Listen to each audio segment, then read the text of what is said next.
શું તમારો ફોન પણ વારંવાર હેંગ થાય છે? તમારો ફોન પણ ઓવરહીટ એટલે કે ગરમ થઈ જાય છે? આટલું જ નહીં, શું તમારા ફોનની બેટરી પણ ફટાફટ ઓછી થઈ રહી છે? અને સાથે સાથે તમારા ફોનના જેટલા પણ ડેટા છે એ પણ ફટાફટ ખાલી થઈ રહ્યા છે અને તમે ન કરેલી એપ્લિકેશન પણ તમારા ફોનમાં આપમેળે ઇન્સ્ટોલ થઈ જાય છે? જો તમારા ફોનમાં પણ આવી બધી એક્ટિવિટીઝ થતી હોય ને તો થોડા ચેતી જજો, કારણ કે આજે બધા સંકેતો છે એ એવું કહી રહ્યા છે કે તમારો ફોન પણ હેક થઈ ગયો છે. હવે અત્યારે સાયબર ક્રાઇમની ઘટનાઓ ઘણી બધી વધી ગઈ છે અને કોઈ પણ વ્યક્તિ ગમે ત્યારે આપણો ફોન પણ હેક કરી શકે છે. તો પ્રશ્ન એ થાય કે આવી હેકિંગથી બચવા માટે આપણે શું કરવું અને તમારો ફોન હેક થયો છે કે નહીં એ કેવી રીતે જાણવું? તો એ જાણવા માટે તમારે ફોનમાં ફક્ત એક સિક્રેટ કોડ એડ કરવાનો છે. એ પછી તમે જાણી શકો છો કે તમારો ફોન હેક થયો છે કે નહીં. કયો છે એ સિક્રેટ કોડ એ જાણવા માટે આ વિડીયો આખો જોઈ લેજો.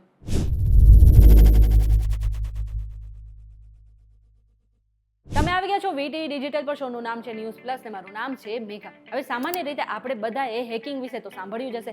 હવે આ જે હેકર્સ છે આપણા ફોનમાં ઘૂસીને આપણી જે પર્સનલ માહિતી છે, જેમ કે આધાર કાર્ડ છે, પેન કાર્ડ છે, એ બધા વિશે માહિતી ચોરી શકે છે. આટલું જ નહીં, આપણા બેંક એકાઉન્ટને એક્સેસ કરી શકે છે અને આપણા બેંક એકાઉન્ટને ખાલી પણ કરી શકે છે અને આપણી જાસૂસી પણ કરી શકે છે. તો પ્રશ્ન એ થાય કે આવા હેકર્સથી બચવા આપણે શું કરવું? હવે તમારો ફોન પણ હેક થયો છે કે નહીં એ જાણવા માટે તમારે ફોનમાં બસ એક સિક્રેટ કોડ એન્ટર કરવાનો છે અને આ માટે તમારા ફોન ઓપન કરીને તમારી ડાયલર છે તેને ઓપન કરી લેવાનું છે. હવે ત્યાં તમારે *#67# આ કોડ દાખલ કરવાનું છે અને કોલ બટન પર ક્લિક કરવાનું છે.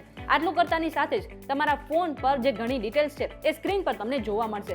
જો તમારા ફોન પર વોઇસ કોલ ફોરવર્ડિંગ, ડેટા અથવા તો ફેક્સ જેવી જે ઘણી સર્વિસ મળે છે એ અજાણ્યા નંબર પર ફોરવર્ડ થઈ ગઈ છે તો એ બધી ડિટેલ તમને સ્ક્રીન પર જોવા મળશે. અને જો કોઈ ડિટેલ ફોરવર્ડિંગ નથી થઈ તો તમને નોટ ફોરવર્ડેડ લખેલું દેખાશે. પણ તેની સામે જો કોઈ કોલ ફોરવર્ડિંગ થયું છે અને કોઈ અજાણ્યો નંબર તમને દેખાય છે તો સમજી લેવું કે તમારો જે ફોન છે એ હેક થઈ ગયો છે અને ફોનમાંથી બધા કોલ ફોરવર્ડિંગ દૂર કરવા માટે તમારે સ્ક્રીન પર #002# ડાયલ કરવાનું છે. આટલું કરવાથી તમામ પ્રકારની જે કોલ ફોરવર્ડિંગ છે એ બધી ડીએક્ટિવ થઈ જશે અને જો તમારા મેસેજ અથવા તો કોલ તમારા હેકર્સ પાસે જઈ રહ્યા છે તો એ પણ બંધ થઈ જશે.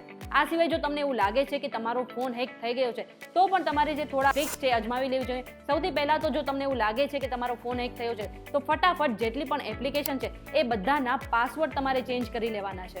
આટલું જ નહીં, જો તમારા ફોનમાં તમને કોઈ એવી એપ્લિકેશન દેખાય છે જે તમે ઇન્સ્ટોલ નથી કરી અથવા તો તમને એના પર શંકા જઈ રહી છે તો બધી એપ્લિકેશનને ફટાફટ અનઇન્સ્ટોલ કરી નાખો અને આ સાથે જ તમારા ફોનને ફેક્ટરી રીસેટ કરી નાખો. અને આટલું જ નહીં, આ સિવાય તમે તમારા જીમેલમાં જઈ શકો છો. જ્યાં તમને કોઈ અલગ એકાઉન્ટ દેખાય છે તો તેમાંથી તમારે ફટાફટ લોગ આઉટ કરવાનું છે અને તમારા જેટલા પણ એકાઉન્ટ છે એના પણ તમારે પાસવર્ડ પહેલા ચેન્જ કરી નાખવાના છે. આ સિવાય પણ ઘણા એવા સંકેતો છે જેના પરથી તમે જાણી શકો છો કે તમારો ફોન હેક થયો છે કે નથી થયો.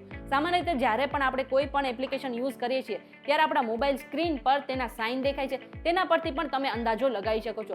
જેમ તમે તમારા મોબાઈલમાં કેમેરા અથવા તો માઇકને એક્સેસ કરો છો એ સમયે તમને સ્ક્રીન પર લીલા રંગનું એક સાઇન દેખાય છે.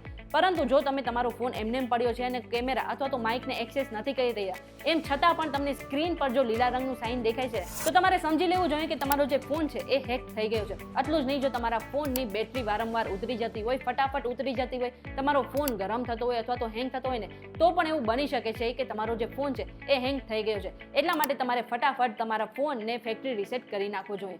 હવે જો તમને માહિતી પસંદ આવી હોય ને તો વિડીયોને લાઇક અને શેર કરી દેજો અને આવા જ વિડીયોઝ જોવા માટે મારી ચેનલ સાથે જોડાયેલા રહેજો.